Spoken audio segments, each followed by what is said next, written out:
I'm standing here in front of Ford's Theater on 10th Street in Washington, D.C. This is, as you probably know, the spot where President Abraham Lincoln was assassinated.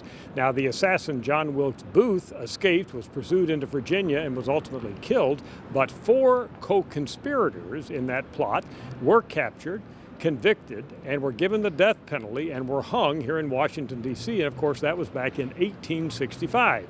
Well, here we are in 2013, and we are asking at Gallup a question that we've been asking for many decades about the death penalty now.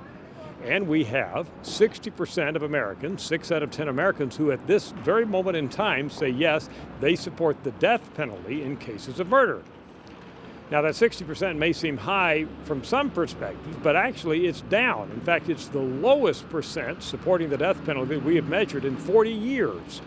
Quite a fascinating trend here. The high point was 80% since we've been measuring it, and that was back in 1994. 80% of Americans supported the death penalty then, and then the curve has come down. Now, it's not always been majority support.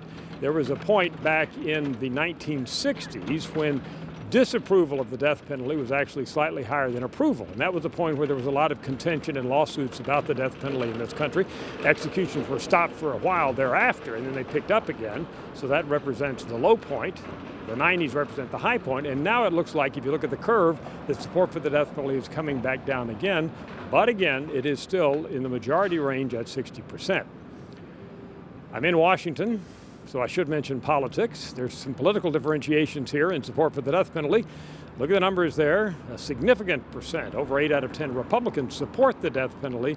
Democrats are much less likely to support the death penalty. There's also a major race and ethnic difference. Whites are significantly more likely to support the death penalty than those who identify themselves as some race or ethnic group other than white in our surveys. Bottom line out of all of this is here we are in 2013, and we still have 60% of Americans who support the use of the death penalty, just like it was applied back in 1865 in the death of Abraham Lincoln. But again, that 60% is the lowest now that we have measured in 40 years. I'm Dr. Frank Newport, Gallup Editor-in-Chief.